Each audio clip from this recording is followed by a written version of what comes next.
നബി സലാം അലൈക്കും, യാ റസൂൽ സലാം അലൈക്കും. അസ്സലാമു അലൈക്കും വറഹ്മത്തുള്ളാഹി. അൽഹംദുലില്ലാഹ്. 1000 സ്വലാത്ത് നിത്യജീവിതത്തിൽ പതിവാക്കാനും അത് മരണം വരെ നിലനിർത്താനും അള്ളാഹു എനിക്കും നിങ്ങൾക്കും തൗഫീഖ് പ്രദാനം ചെയ്യട്ടെ. മനുഷ്യൻ മരുഭൂമി പോലെയാണ്. മരുഭൂമിയിലെ വറ്റിവരണ്ട വരൾച്ചയുള്ള ഒരു അവസ്ഥ നമ്മളെല്ലാവരും കണ്ടിട്ടുണ്ടല്ലോ. ആ ഒരു മരുഭൂമിയിൽ ഒരു തുള്ളി മഴത്തുള്ളി വീണ് കഴിഞ്ഞാൽ കിട്ടുന്ന ഒരു കുളിർമ അല്ലെങ്കിൽ ആ ഒരു സന്തോഷം എങ്ങനെയായിരിക്കും എന്നതുപോലെയാണ് പാപങ്ങൾ കൊണ്ടും ടെൻഷന് കൊണ്ടും മൂടപ്പെട്ട കറുത്തിരണ്ട ഹൃദയത്തിലേക്ക് ഒരു സ്വലാത്തങ്ങ് അവൻ നാവിലോട് ചെല്ലുമ്പോൾ അവൻ്റെ ഹൃദയത്തിന് കിട്ടുന്ന അവൻ്റെ ശൂന്യത മാറി ഒരു കുളിർമ അവനിക്ക് ലഭിക്കുന്നത്.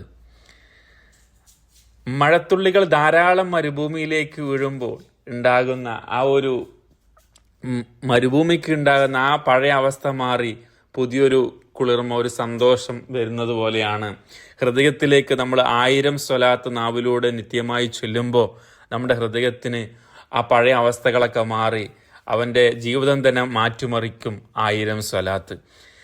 ഇൻഷാ അല്ലാഹ് ധാരാളം സ്വലാത്തുകൾ നമ്മൾ ചൊല്ലുന്നതിലൂടെ നമ്മുടെ ഹൃദയത്തിന് ഒരു മാറ്റം കൊണ്ടുവരാൻ നമുക്ക് കഴിയുന്നതാണ്. അള്ളാഹു നമുക്കെല്ലാവർക്കും സ്വലാത്ത് ദായിമാക്കാൻ തൗഫീഖ് നൽകട്ടെ. സ്വലാത്തിലൂടെ ജീവിക്കാനും സ്വലാത്തിലായിട്ട് നമുക്ക് നടക്കാനും നമുക്ക് ഇനിയുള്ള ജീവിതത്തിൽ കഴിയണം. അതിന് അല്ലാഹു തആല തൗഫീഖ് പ്രദാനം ചെയ്യട്ടെ. നമ്മൾ ഒരിക്കലും സ്വലാത്ത് മുടക്കരുത്. സ്വലാത്ത് മുടക്കിക്കഴിഞ്ഞാൽ ഈ പറഞ്ഞ മരുഭൂമിയുടെ അവസ്ഥ പോലെയാണ്. അപ്പോൾ അത് നമ്മൾ എന്ത് ചെയ്യുക, ഇനിയുള്ള ജീവിതത്തിലെങ്കിലും സ്വലാത്ത് കൊണ്ടുവരാൻ നമ്മളെല്ലാവരും ശ്രദ്ധിക്കുക. അള്ളാഹു സ്വീകരിക്കട്ടെ.